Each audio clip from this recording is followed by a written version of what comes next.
Hey guys, welcome back to the channel. In today's video, I'll be showing you how to contact Bolt support for Bolt Ride in just a few simple steps. So let's dive in.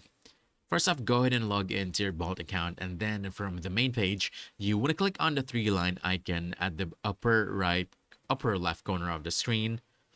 Then from here, you want to choose support.